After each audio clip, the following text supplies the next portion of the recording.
നമസ്കാരം, മെട്രോ മാറ്റിനിയിലേക്ക് സ്വാഗതം. അടുത്തിടെയായിരുന്നു ദിയ കൃഷ്ണയുടെ മകൻ ഓമിയുടെ ഒന്നാം പിറന്നാൾ ആഘോഷിച്ചത്. സർപ്രൈസ് ആയിട്ടായിരുന്നു, ബർത്ത്ഡേ പാർട്ടി ആയിരുന്നു അഹാനയും സഹോദരിമാരും പ്ലാൻ ചെയ്തത്. എന്നാൽ പിറന്നാൾ ആഘോഷത്തിനിടയിൽ നടന്ന ചില സംഭവങ്ങൾ വിവാദങ്ങൾക്ക് കാരണമായി. അപ്പച്ചിയോടുള്ള ഇഷാനയുടെയും അഹാനയുടെയും പെരുമാറ്റവും അശ്വിന് വേണ്ടത്ര പരിഗണന നൽകാത്തതുമാണ് ചർച്ചകൾക്ക് കാരണമായത്. തുടരെ വിവാദങ്ങളിലാണ് ഇൻഫ്ലുവൻസർ ദിയ കൃഷ്ണ.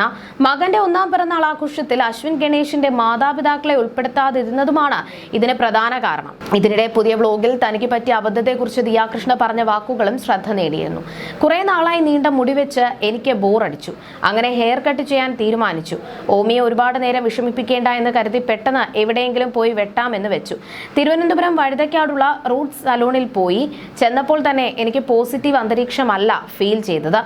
വെൽക്കമിങ്ങോ ഹോസ്പിറ്റാലിറ്റിയോ ഇല്ലായിരുന്നു. വേണമെങ്കിൽ വാ, വേണമെങ്കിൽ പോ എന്ന പോലെ. ഞാൻ ഇഷാനയുടെ കയ്യിൽ ഓമിയെ കൊടുത്തു വിട്ടു. ആ ഗ്യാപ്പിൽ എങ്ങനെയെങ്കിലും മുടി വെട്ടി വീട്ടിൽ പോകാനാണ് ഞാൻ ആലോചിക്കുന്നത്. എനിക്ക് ലോങ് ലെയേഴ്സ് ആണ് ആവശ്യമെന്ന് ഞാൻ പറഞ്ഞിരുന്നു. എന്നാൽ അവരതൊന്നും ശ്രദ്ധിച്ചില്ല. ഒരു മൂളലൊക്കെയുണ്ട്. സത്യം പറഞ്ഞാൽ ഞാൻ അവിടെ നിന്നും ഇറങ്ങി ഓടണമായിരുന്നു.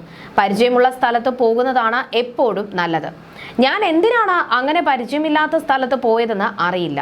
ഒരുപാട് ഷോർട്ട് ആക്കല്ലേ എന്ന് ഞാൻ പറഞ്ഞതാണ്.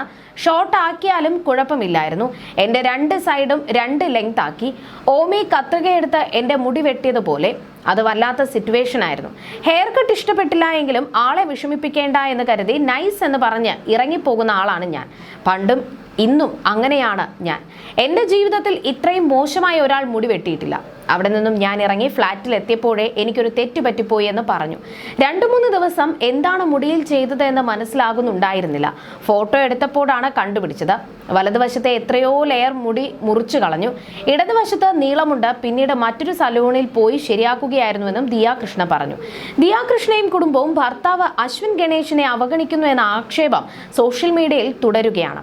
ദിയയുടെ വീട്ടിൽ ഇങ്ങനെ യാതൊരു പരിഗണനയും ലഭിക്കാതെ അശ്വിൻ എത്ര കാലം തുടരാൻ പറ്റുമെന്നാണ് നെറ്റിസൺസ് ചോദിക്കുന്നത്.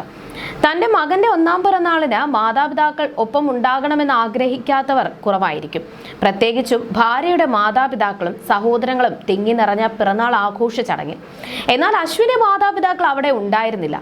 തൻ്റെ മാതാപിതാക്കളെ ഉൾപ്പെടുത്തി അശ്വിൻ മറ്റൊരു പിറന്നാൾ ആഘോഷം നടത്താമായിരുന്നു. അതും ഉണ്ടായില്ല. ദിയയുടെ മാതാപിതാക്കളുമായി അടുത്തിടപഴകേണ്ട വിവാഹ ജീവിതം നയിക്കുന്നയാളാണ് അശ്വിൻ. മിക്കപ്പോഴും ദിയയുടെ വീട്ടിൽ തന്നെ മുമ്പുണ്ടായ ചിക്കൻ കറി വിഷയം ഉൾപ്പെടെ വ്യൂവേഴ്സ് കണ്ടതാണ്.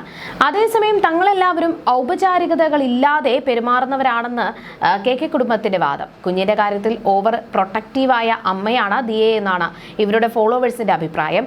അശ്വിന്റെ കുടുംബത്തെ ക്ഷണിക്കാതെ ദിയയും കുടുംബവും ചേർന്ന് ഓമിയുടെ ഒന്നാം പിറന്നാൾ ആഘോഷിച്ചത് ഇതിനോടകം ചർച്ചയായി മാറിക്കഴിഞ്ഞു. ദിയയുടെ കുടുംബം സർപ്രൈസ് ഒരു ബർത്ത്ഡേ പാർട്ടി ആദ്യത്തെ പേരക്കുട്ടിക്ക് വേണ്ടി നടത്തുകയായിരുന്നു. മാതാപിതാക്കളും സഹോദരിമാരും ദിയയും അശ്വിനും മാത്രം പങ്കെടുത്ത പരിപാടിയായിരുന്നു. എന്നാൽ പുതിയ വ്ലോഗിൽ ബർത്ത്ഡേ പാർട്ടി ഗംഭീരമായി ആഘോഷിക്കാത്തതിന് പിന്നിലെ കാരണവും ദിയ വെളിപ്പെടുത്തിയിരുന്നു. എല്ലാവരെയും ക്ഷണിച്ചാൽ ആകെ ബഹളമാകുമെന്നും അതിന് താല്പര്യമില്ലാത്തതിനാലാണ് വലിയ പാർട്ടി നടത്താതിരുന്നത് എന്നുമാണ് ദിയ പറഞ്ഞത്. വരുന്ന അതിഥികളെല്ലാം കുഞ്ഞിനെ എടുക്കുമെന്നതിനോട് തനിക്ക് താല്പര്യമില്ല എന്നും ദിയ പറഞ്ഞിരുന്നു. ഞാൻ കഴിഞ്ഞ നവംബറിലും മലേഷ്യയിൽ വന്നിരുന്നു. വ്ലോഗ് കണ്ടിട്ടുള്ളവർക്ക് അറിയാമായിരിക്കും. ഇത്തവണ മലേഷ്യക്ക് വന്നത് ഓമിക്കുട്ടിയുടെ ആദ്യ പിറന്നാൾ ആഘോഷിക്കാൻ വേണ്ടിയാണ്. നാട്ടിൽ വെറുതെ ഒരു ഹോട്ടൽ റൂമൊക്കെ എടുത്ത് പൈസ മുടക്കി കുറെ ആൾക്കാരെ ഫംഗ്ഷന് വിളിക്കുന്നു. അവർ അവസാനം കൊച്ചിനെ എടുത്തുകൊണ്ട് പോകുന്നു, തിരിച്ചു തരുന്നില്ല. അങ്ങനെ ഒരു സിറ്റുവേഷൻ ഒക്കെ വന്ന് വെറുതെ ഒരു കോലാഹലം വേണ്ട എന്ന് കരുതി. കുഞ്ഞും ഇതൊന്നും ഓർത്തിരിക്കാൻ പോകുന്നില്ലല്ലോ. അതുകൊണ്ട് വെറുതെ ഒരു അലമ്പ് വേണ്ട എന്ന് കരുതിയാണ് വലിയ പരിപാടി വേണ്ട എന്ന് തീരുമാനിച്ചത്. നമ്മളും പരിപാടി കഴിയുമ്പോൾ ക്ഷീണിതരാകും. എല്ലാ ഗസ്റ്റുകളും വന്നു പോയ ശേഷം മാത്രമേ പരിപാടി ഹോസ്റ്റ് ചെയ്യുന്നവർക്ക് വീട്ടിൽ പോകാൻ കഴിയൂ. പൊതുവെ പാർട്ടികൾ അധികം ഹോസ്റ്റ് ചെയ്യുന്ന ഒരാളല്ല ഞാൻ. ഏറ്റാൽ ചെയ്യും അത്രമാത്രം. അഞ്ജലിയുടെ ബ്രൈഡൽ ഷവർ ഞാനാണ് ഹോസ്റ്റ് ചെയ്തത്. അത് ഞാൻ ഏറ്റ പരിപാടിയായിരുന്നു. അതുകൊണ്ട് ഹോസ്റ്റ് ചെയ്തു. എല്ലാവരും വന്ന് കഴിച്ച് ഫോട്ടോയൊക്കെ എടുത്ത് പോയ ശേഷം മാത്രമേ നമുക്ക് ഇറങ്ങാൻ പറ്റൂ. അത് ആലോചിച്ചപ്പോൾ തന്നെ ഞാൻ ട്രോമറ്റൈസ്ഡ് ആയിപ്പോയി. അശ്വിനും വലിയ പരിപാടി വെക്കുന്നതിനോട് താല്പര്യമില്ലായിരുന്നു. പ്രൈവറ്റായി ഞങ്ങൾ 3 പേര് മാത്രമുള്ള ചെറിയ ബർത്ത്ഡേ സെലിബ്രേഷനെ അശ്വിനും താല്പര്യമുള്ളൂ. കുഞ്ഞു കുറച്ചുകൂടി വലുതായി അവന്റെ ഓർമ്മയിൽ ആഘോഷങ്ങൾ നിൽക്കുന്ന സമയത്ത് അതിനനുസരിച്ച് ആഘോഷമായി സെലിബ്രേഷൻ നടത്തി കൊടുക്കും. കേക്ക്, കളിപ്പാട്ടങ്ങൾ എന്നിവയൊക്കെ എങ്ങനെയായിരിക്കണമെന്ന് അവൻ പറഞ്ഞു തുടങ്ങും തുടങ്ങുന്നത് അപ്പോഴാകുമല്ലോ. ആ സമയത്ത് എല്ലാവരും വിളിക്കുകയും ചെയ്യാം. അവർ കൊടുക്കുന്ന ഗിഫ്റ്റുകൾ വാങ്ങാൻ അവനും താല്പര്യമാകും.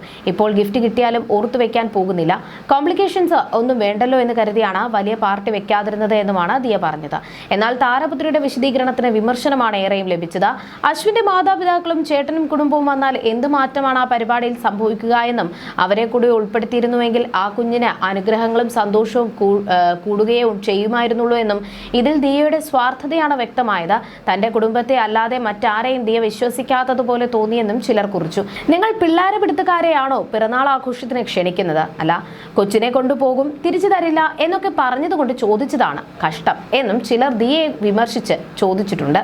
അതേസമയം പാരന്റിംഗ് പഠിച്ചത് അമ്മുവിലൂടെയാണെന്ന് കൃഷ്ണകുമാറും സിന്ധു കൃഷ്ണയും മുൻപൊരിക്കൽ പറഞ്ഞിരുന്നു. കുഞ്ഞുങ്ങളെ നോക്കുന്നതോ ഭക്ഷണം കൊടുക്കുന്നതോ അങ്ങനെ ഒരു കാര്യവും അറിയില്ലായിരുന്നു. നിസ്സാര കാര്യങ്ങളിൽ വരെ ടെൻഷൻ അടിച്ച് ആശുപത്രിയിലേക്ക് പോവുകയായിരുന്നു എന്നും അന്ന് പറയുന്നതെല്ലാം അനുസരിക്കുന്ന പ്രകൃതമായിരുന്നു അഹാനയുടേതെന്നും കൊടുക്കുന്ന ഭക്ഷണമെല്ലാം കൃത്യമായി കഴിക്കും, നല്ല ചബ്ബിയായിരുന്നു, പുറത്തൊക്കെ പോയാലും വിശപ്പുണ്ടെങ്കിലും ഭക്ഷണം ചോദിച്ചു കഴിക്കുന്ന പ്രകൃതമായിരുന്നു അഹാനയുടേതെന്നും കൃഷ്ണകുമാറും സിന്ധു കൃഷ്ണയും പറഞ്ഞിരുന്നു. വീട്ടിലും കുടുംബത്തിലുമെല്ലാം സ്റ്റാറായി തിളങ്ങി നിൽക്കുന്ന സമയത്തായിരുന്നു ദിയാ കൃഷ്ണയുടെ ജനനം. തുടക്കത്തിൽ അനിയത്തിയോട് വലിയ താല്പര്യമൊന്നും ഇല്ലായിരുന്നു, ഉപദ്രവിക്കാനൊക്കെ നോക്കിയിരുന്നുവെന്നും സിന്ധു കൃഷ്ണ മുൻപൊരിക്കൽ പറഞ്ഞിരുന്നു. എന്നാൽ അഹാനെ കുറിച്ച് ദിയ പറഞ്ഞ വാക്കുകളും ഇപ്പോൾ ചർച്ചയാവുകയാണ്. വീട്ടിൽ അമ്മുവായി ഏറ്റവും കൂടുതൽ അടിയുണ്ടാക്കിയിട്ടുള്ളതും ഉണ്ടാക്കുന്നതും ഞാനാണെന്നുമായിരുന്നു ദിയ പറഞ്ഞത്. ജനിച്ചു വീണപ്പോൾ തന്നെ കുടവെച്ച് തന്റെ തലയ്ക്ക് അടിച്ചിരുന്നു. അറ്റൻഷൻ പെട്ടെന്ന് കിട്ടാതായപ്പോഴുള്ള പ്രശ്നമാണെന്ന് തോന്നുന്നു. കാരണം വീട്ടിലെ സ്റ്റാർ ആയിരുന്നല്ലോ.